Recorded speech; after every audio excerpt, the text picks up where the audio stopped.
These are some short stories from my time as a police officer.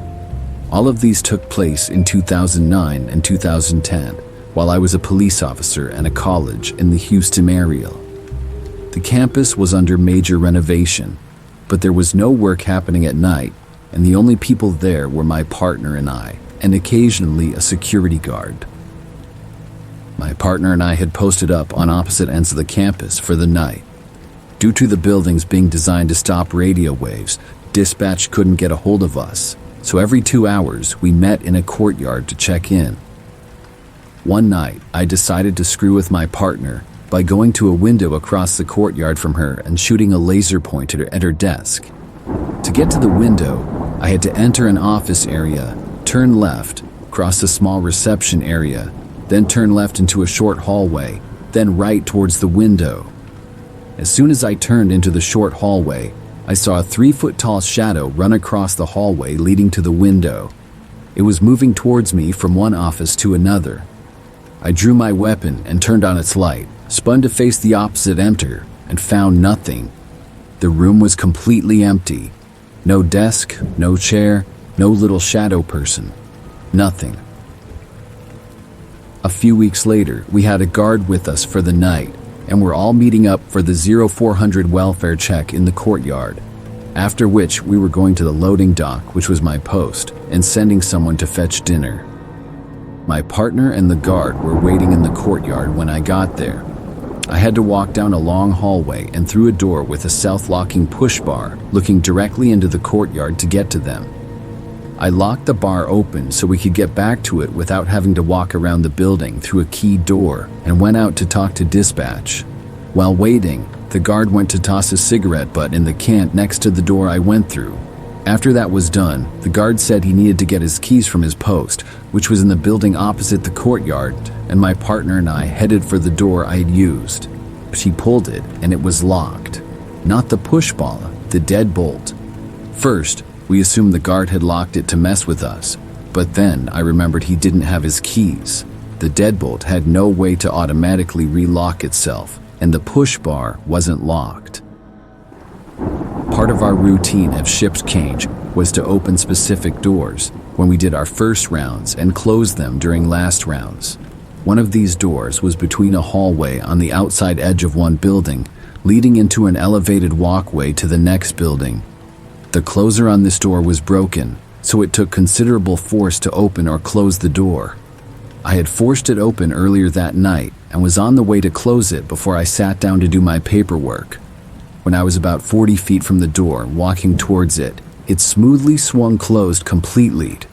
I was already been on edge from minor incidents earlier that night, which were noises coming from empty offices, shadows moving past windows on other floors, and so on. So I turned around and headed back to the office. The last major incident I remember was one that really sketched me out the most. I was walking down a long hall on the first floor, which was mainly storage and mechanical rooms. As I passed one mechanical room, the door swung open. I turned to face the door, drew my weapon, and backed up several feet. No one walked out of the door, so I called my partner and stared at that door until she got there. These doors don't have closers, and they're extremely solid and heavy to help keep the noise down. Once my partner got there, we cleared the room and found nothing. No other way in or out of that room either. The last story, this is a minor one, but I was working with a part-time officer on my partner's night off when I saw a white van point to the parking garage and just vanish as it went through the first floor.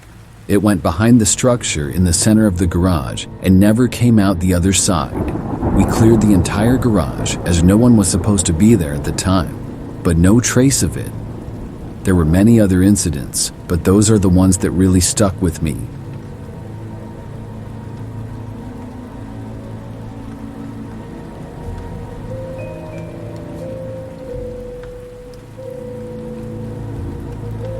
I worked as a police officer for a couple of years. I no longer work in law enforcement, but from my 5 years that I did, I had several scary experiences. The first one was when I was still sort of new on the job. I had recently gotten my own police card and was working a lot of overnight shifts. The city that I worked in was generally really quiet. Most of the crime was less serious for the most part. One time, I was working overnight, and by now it was probably like 3 o'clock in the morning. I was patrolling my assigned area, and after driving around some quiet roads, parked off of one. There was a park that was now closed, but it had a parking lot next to a trail with dense woods on both sides. Every now and then, suspicious activity would be reported from the park, so I decided to drive around just to patrol. The parking lot was also very dark, with no lights, and had 2 main areas of parking. The first one was close to the road, and the second one was just behind that, separated by a little bit of grass and some trees. When I got into the parking lot, I saw that it appeared to be emptied. There were no cars in the first area, and then when I drove into the second area, there was nothing there either. I drove over and parked just for a couple of minutes. To that point, it had been a very quiet night, which was good. But as I sat there in my car and was about to start driving away and leave the park, something happened. There was the sudden sound of what seemed to be a rock hitting my vehicle. It hit the back side of it, and I turned around to look. Even though it was extremely dark, I just barely saw what looked like a person disappearing up the trail into the woods. Instantly, I got a bad feeling. I opened up my driver's door and got out of the car. I yelled, asking who was there, but didn't get any response. I sort of heard somebody going through the woods far away though. It was quiet, and the only reason that I heard them was because it was such a quiet night. I decided to go investigate. I left my car and looked. There wasn't any noticeable damage on it, but I did see a rock on the ground not too far away. I then walked over to the path where the person had been. It was maybe 50 feet from where my car was parked. Now, the park was closed, so nobody was supposed to be here in the first place, and no cars were in the parking lot, so I wasn't sure how whoever was here got here. I couldn't think of a reason why they would be here at 3 o'clock in the morning though. When I made it to the path, I started to walk down and shined my flashlight around. I didn't hear any more noises.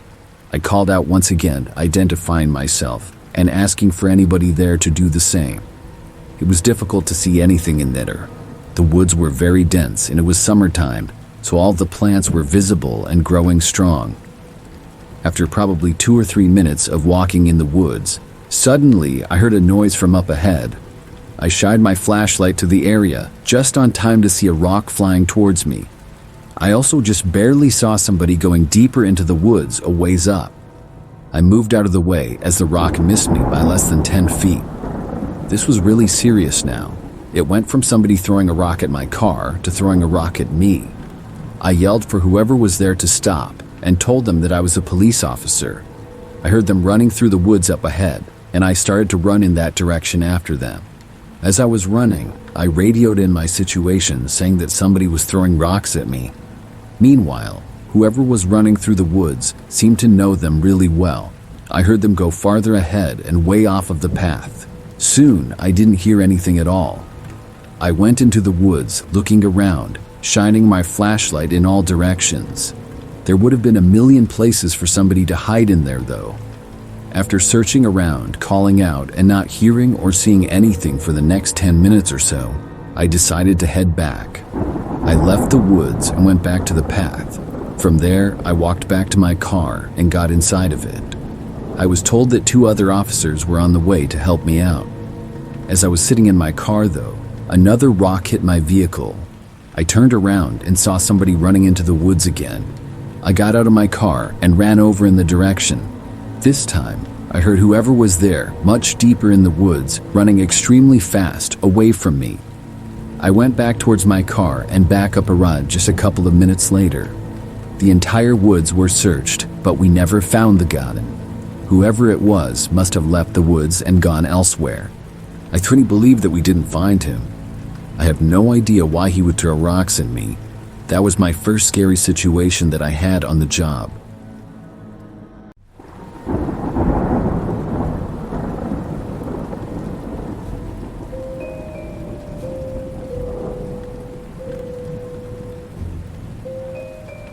This happened a couple of years ago. It was late at night and I was driving home from work. The roads were very quiet and I had about 10 more minutes before I would get back home.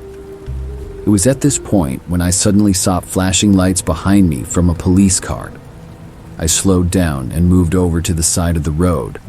My heart started racing because I was afraid that I was going to get pulled over. I had no idea why I would be, though. I looked at my speedometer and I wasn't even speeding. I was hoping that the car would drive past me, but it didn't. When I stopped on the side of the road, the car stopped behind me. I was trying to think of what I did wrong. I knew my tabs were up to date, and I thought every part of my car was working properly. The car remained a ways behind me, parked on the side of the road with its lights flashing. But when I looked at it, I realized that this police car appeared to be one of the older kind. It looked like a Ford Crown Victoria, which I not use for many police cars at all anymore that I'm aware of. I hadn't seen any police cars of that model from around where I lived for many years. Then, after maybe a minute, I heard the door open and saw a man walk out and approach my car. But right away, something seemed off. The man was not wearing a police uniform. He was just wearing a black shirt and black pants as well, and sunglasses and a cap.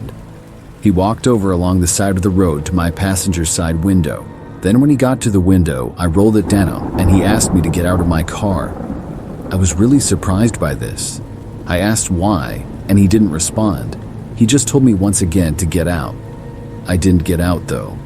I was becoming more and more suspicious of this guy and if he was actually a cop. I asked him if he was a police officer, and he got annoyed with me, saying that I probably wanted his badge number and to speak with his supervisor and all that. I said no, I just wanted to know if he was a real cop and why he wouldn't give me a reason why I should get out of my vehicle. He told me that he was a police officer and would be glad to show me his badge and everything if I got out. He was getting impatient, and I really didn't know what to do. I felt like I shouldn't get out of my car without a reason, or at the very least having confirmation that he was a real police officer. I mean, he wasn't even wearing a uniform. My phone was on the center console and I picked it up. Instantly, he told me to put the phone down. But I told him that I was going to dial 911, and when more officers got there, then I would get out of my car. He told me that I didn't need to do that and I was making things harder than they had to be, but I did it anyways. As I started to dial, the man at the window tried reaching in. Luckily, I hadn't rolled the window all the way down, so he couldn't reach in very far. He then banged down my window rapidly several times. Finally, as my call to the police was going through, he backed away. He said something like, "Fine, go ahead, I don't care." The man then started walking back to his car. I talked with the 911 operator about what was going on, and I was asked if I wanted an officer to come to my location. I said yes, and just a few seconds later, noticed the car behind me turned off its flashing lights. Then, the car made a sudden U-turn and took off, driving in the opposite direction. I waited there for a real police officer to arrive, and when they did, I told them everything about what had happened. I was told that the man that pulled me over was more than likely a fake police officer.